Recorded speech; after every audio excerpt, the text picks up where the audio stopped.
not a rapper. Alright. So, this is something I wrote called You Don't Just Get Me. Actually, I wrote it Monday. Sorry. You don't just get me. You get years of abuse that haunted me every night and still do years later. Years of internalized homophobia that made me feel worthless and disgusting. Years of self-hatred that led to me becoming numb to life.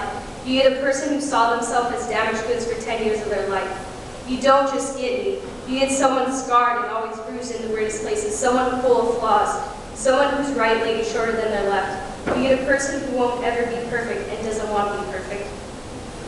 You don't just get me. You get my body tics that can interrupt your train of thoughts, my stuttering that makes me vulnerable speaking in public, my anxiety that creeps in at the worst of times and attacks you for no reason. You get my OCD that ends up in a million little lists strewn across the floor.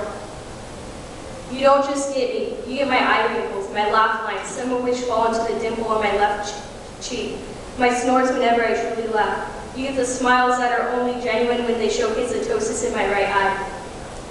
You don't just get me. You get my always cold body, my jokes that are more often than not only funny to me, my sentences that make no sense because my brain runs too fast for me to make sense of most of my thoughts. You get my constant ramblings about activism and politics that bore most people.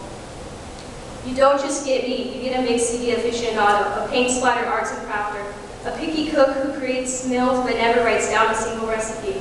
You get someone who thrives to create every day they're on this earth. You don't just get me. You get someone who's still learning how to appreciate themselves, someone who's still trying to believe they're worth anyone's time or affections, someone who's trying to become confident in their own talent. You get someone who's growing and will be for the rest of their life.